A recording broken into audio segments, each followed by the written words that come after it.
Well, good afternoon. Bobby Lee here from Hurricane Creek Farms. Yeah, not getting quite as early of a start today as we typically like to.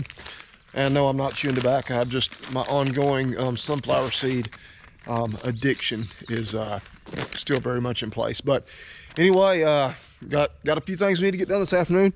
As you can probably tell, it is wet. It is very wet. It has rained a bunch this week. We'll talk more about that in a minute.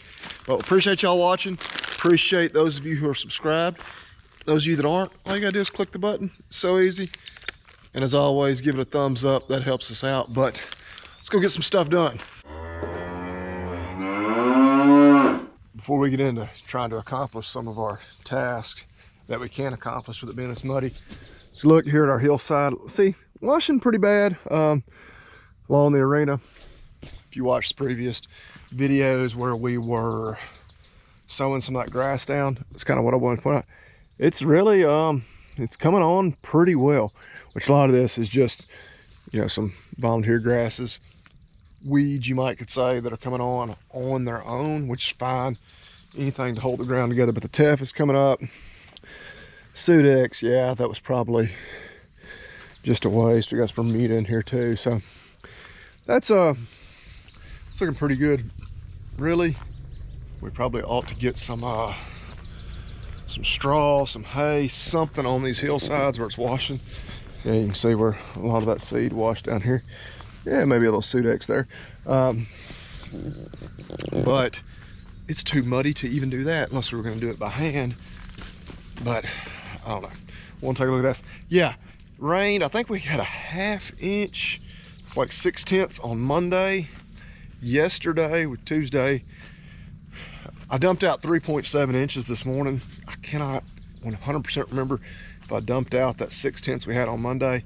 But anyway, we got over 3 inches yesterday. I'm pretty sure I dumped it out, but on the other farm, we got right at 3 inches. My dad had gotten right about 3 inches, so I was like, well, did I just forget to dump that out? But I think we may have just, you know, truly gotten that much more right here locally, which happens, but too wet to do anything else. So got that looked over. Yeah, I don't know that it was a huge success planting that grass, but if we get anything established there to help hold that ground together, it will be nice. So we ride back here to check on the cows. I don't know if you can see her for sure, but right through about there, single black cow out there in that pasture where she's not supposed to be. The donkeys are in there. They're supposed to be the only livestock. It's number 503, one that keeps jumping fences. I mean, she'll go through a fence too, but she can pretty much just jump whenever she wants. She's gone. Next time we have a trailer going to town to Selborne, she's gone. I'm done dealing with it. She is otherwise a good cow, but the juice is no longer worth the squeeze when it comes to her. I'm saying this, I'm declaring it right now, because I want you, the viewers, there she comes kind of walking this way. I want y'all to call me out if here in a couple of months, once we've preg checked everybody and we're culling the open cows, if I start making excuses for her and saying, well, you know what, she's not that much of a hassle. If I start making any of those excuses, y'all call me out, remind me of this, and make sure that I put her on a trailer and send her to town. Where this water came down through here and flooded in here yesterday, creating a major problem. All this mud here is silted in. It's come off that hillside. It just flooded yesterday, and I mean, that's not ideal by any stretch of the imagination. Some of that will be corrected whenever they come and put that pipe in right there. Help control some of that. But a lot of it is a byproduct. When you have a nearly 4-inch rain, you're going to have water running places that it otherwise would not normally run. But that cow is gone. I'm so tired of her.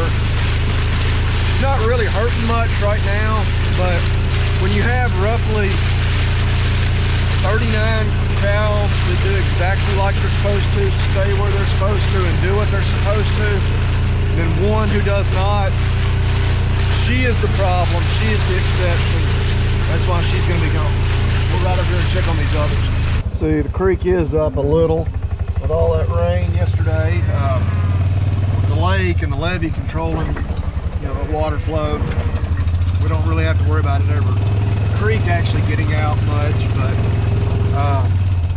obviously that creek level does rise because water being let out a little more rapidly today. But yeah, everybody else out here cooperating just like they should, except for that one cow. And another problem, a lot of times we'll have a few others with her, but I know she's the ringleader creating that problem. Last thing we need is her you know, training or teaching a bunch of others that that's acceptable behavior. But, and two, I almost think she does it just to spite me, because I swear there's better grazing out here where they are right now than where she's wanting to go. But anyway, I'll stop ranting about her. That's enough of that for this video. But I have eaten this down a fair bit. Fescue, some good looking clover there, some red. But we'll make sure everybody's in here. A lot of them over there on the hillside. There's one of the bulls, but got about 3 weeks or so left in breeding season. And we have been noticing fewer cows, you know, appearing to be in heat, just based on, you know, casual observations. But we'll get them checked out. It's pretty pleasant right now. Overcast. Like we're expecting more rain tonight, this afternoon, maybe a little more tomorrow. Today being Wednesday, tomorrow and into Friday. I think we're gonna be able to get some hay cut this weekend. That is really, if weather cooperating, that is exactly what we would have liked to have been doing today, is cutting some hay, getting some baled. Or if we would have cut it last week and been baling today, but it's just rained all week. So, but I think the forecast after Friday is starting to look clear for the next, you know, 10 days or however long on the extended forecast. So if that holds, we will cut some hay this weekend to bale next week. But other priority, the hay that we've already baled, would like to have gotten some fertilizer put on that ground.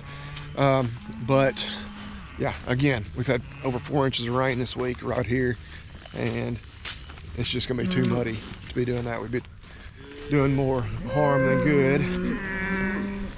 But everybody looks good here. Of course, we checked the stocker steers this morning, so you just had to take my word for it. They look good. Didn't take the camera. They're actually looking really good. Real happy with them. But got a crowd over here. Maybe anytime there's all the calves around one cow like that, especially if it's bull calves, you kind of think she's in heat, but none of the actual herd bulls are with her, so maybe not. Now that cow there must be in heat at Hereford, because the 3 blacks right behind her, that's all 3 bulls. So we'll see who that is. We'll write her number down, because I suspect here in about 280 days or so, she should be having a calf, because yeah, they're clearly interested in her for a reason. Then again, 3 bulls there with her, and then there's the 4th. So she's awfully popular with the boys today, and that's usually not without a reason. And there she is, just nonchalantly showing back up, getting ready to cross the bridge, which is also not really what the bridge is for. That's why the gate is right there, but I left it open after I drove across. She's just a pain in the butt, and more of a pain in the butt than she's worth, is what it's gonna come down to. She's only, she's 2015, so 7-year-old cow. Would be 8 having her next calf. But she'll either be having that calf for somebody else, or she's gonna be in somebody's hamburger patty.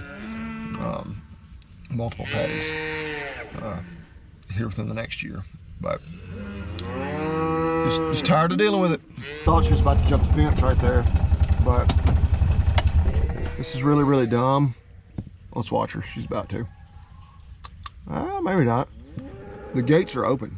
Like I've got it where they can go in between these 2 pastures right now. But she is so accustomed to just being able to jump and go wherever she wants. All right, she's gonna jump now.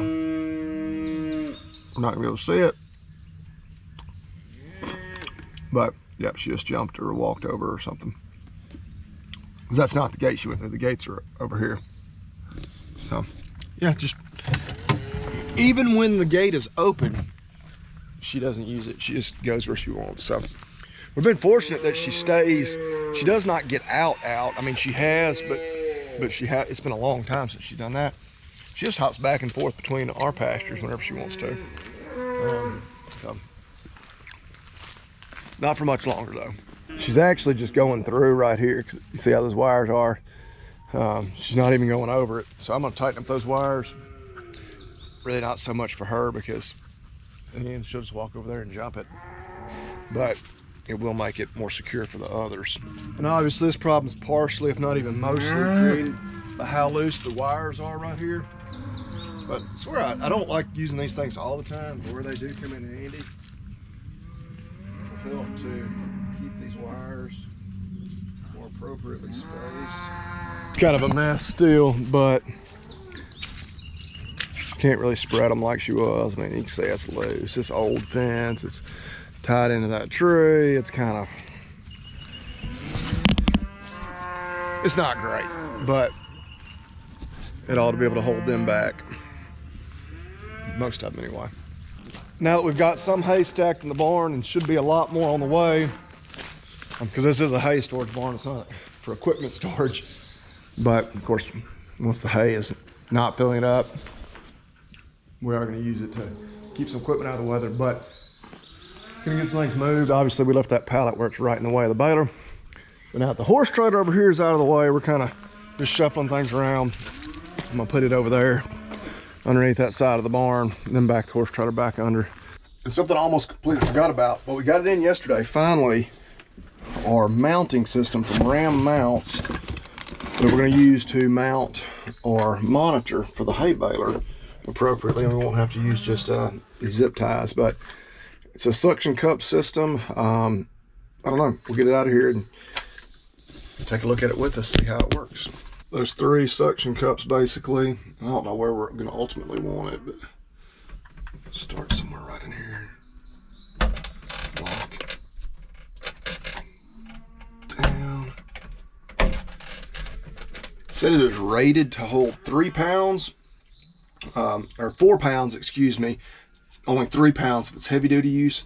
The monitor weighs just a little over 3 pounds. So, and I would consider what we're doing probably more heavy duty, you know, especially once we're bouncing around, you know, some rough ground in the field. That feels really, really steady. We got one of those ball systems mounted in there. And then, what do we see? Here in the box, they have all different length arms for these things, but get that connected on there. Let's see what she's gonna look like. Just something like that should be pretty appropriate placement. Of course, I don't want it blocking my view for, you know, when we're doing field work or when we're transporting up and down the road. Probably have to adjust them a little bit as far as the exact location, but I mean, that feels really, really solid. I would like to believe it would ride right there just fine. Yeah, easy reach from the sea, you know, which usually don't do too much hands-on with it. It's more just watching it and it alerting us when the roll is ready. So I think I'm gonna leave it right there for now. Obviously, one of the problems and dilemmas, you know, challenges we've been lamenting here lately is this is the only tractor we have, and so we're going to use this tractor to mow and rake before we use it to bale. But that shouldn't be in the way really for any of those processes, either, you know, blocking vision or anything. So yeah, I think I'm gonna leave it right there for now. But yeah, encourage y'all to keep watching, and you'll know how well this thing works. Yeah, it's from Ram Mounts, which it's National Products, I guess, is like their parent company. But yeah, Ram Mounts. We'll see. I can't give it too much of a review right now because basically you've seen the extent of what I've done with it. But excited to see how that works over these yeah, next coming weeks and months.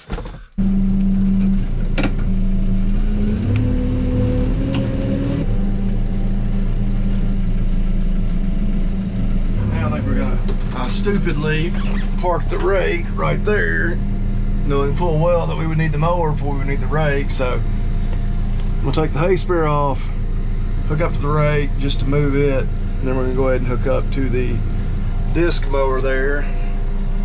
That way we'll be ready to mow some hay. Probably will be Sunday, but we'll get that done.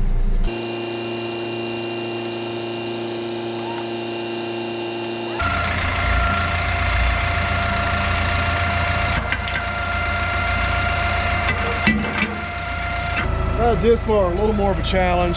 Took like 2 minutes to hook up, move, and unhook the rake.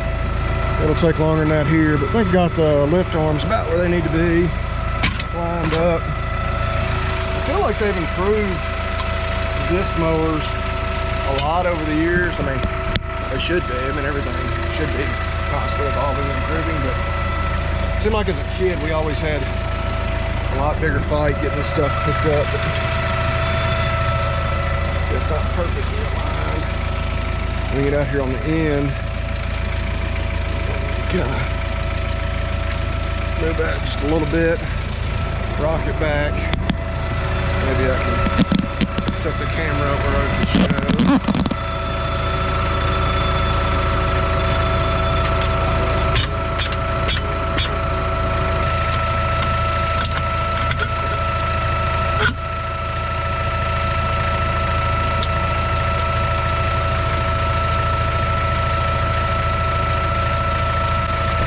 Okay, so hydraulics hooked up.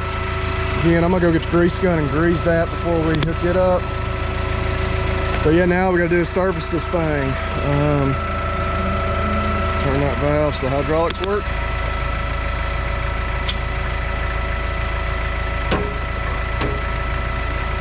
I think we're good. Before we go grease that mower, I just took the old standard grease coupler off the grease gun. I don't know if it was getting worn out or what, but it wasn't wanting to stay on the grease fittings, and installed one of these lock and lube couplers that it grabs the grease fitting. It's not supposed to be able to come off. I actually have one of these already on our pneumatic grease gun. I've been happy with it. It's a little bulkier, obviously, than the standard coupler, and so sometimes if you're in a really tight spot where you're having to apply it, it may not work. So you may always want to keep a standard grease gun around, but nice and easy. See where last time there's a lot of grease around the fitting, where there we go. Take just a shot there. Yep, working just like it should. Yeah, you just get extra grease all over stuff, and especially when you're dealing with this hay, then grass and all sticks to it and just makes a mess. All right, she's greased up, and that's a great example of just one of the little things in life. You know, that popping off the fitting, not a huge problem in the grand scheme of things, but it's a total pain in the butt, makes a mess. But it's so nice. It didn't pop off one time. I like that product. We're gonna pick this up, get that pulled in the barn. Need to check the oil and the bar and the gearbox, and then we'll basically be ready for the field. Let's stop at the hardware store today and get some hex bits. We'll be able to check the oil in the bar of the disc mower. There we go. I think that's what I need, but didn't have the size to check it the other day. So I did run it the first time without checking it. You know, shame on me. I felt pretty confident. You know, trusted the man that had sold it to me, that he had put it up in good shape, but we'll find that check plug and check it. All right, there's that check plug. I was correct on what size I needed. There she is. Yep, good on gear oil. So the mower is field ready. She's greased, checked the oil. We need to top off fuel on the tractor probably before we go to the field. But today's Wednesday, like I say, more rain tomorrow and Friday. Thinking we'll probably wait and mow on Sunday, because I'm actually not off next week until Friday. But if we mow some on Sunday, at least right now, there's no rain in the forecast. We get up on Friday. It is some really thick clover and fescue, so it may could even use that extra drying time. So it may be kind of a blessing that my schedule's a little off next week. But I've got to run. The Talk Dirt to Me podcast, which I hope all of you are getting to listen. I know at least some of you are, because you reach out, you ask questions. And speaking of that, leave a comment below if there's something you just want me to discuss here on the channel or on the podcast. But with it being so wet and rainy, my cousin, while they need to be planting, they can't be, just like I can't be in the hayfield right now. So we're gonna go ahead and record right now. That way we're not recording 4:30 tomorrow morning. He and I'll both get a little extra sleep tomorrow or tonight. But gonna go get that taken care of, take care of a few errands in town. There's really not much else we can do today. We checked all the animals. It's just too muddy to do anything. We try to do anything, we're just gonna make more of a mess than it's worth. So may kind of wrap it up. Apologize, not as action-packed of a video as we've ever done by a long shot, but it's a reality. I don't really consider this reality TV, but this is the reality of our situation today. We're gonna go take care of that. Like I said, leave some comments. If you got something specifically you want us to discuss. Should have some good content coming in the hayfield, cutting, raking, baling. Oh, we bought a hay rake, or at least I've agreed to buy one. We're gonna go pick it up this weekend. Barring us showing up and it just being a complete piece of junk, misrepresented in the pictures. We're gonna buy it. Looks pretty good. Price is right for it. So we'll officially have pretty much all our own hay equipment that we need. We're still short a tedder for this cow hay. We're just really not worried about that right now. But anyway, lots of exciting stuff coming up is my point. Please keep tuning back in, asking questions, leaving comments, share it with your friends. Just thank you, thank you, thank you. Like we always say, y'all eat beef and God bless.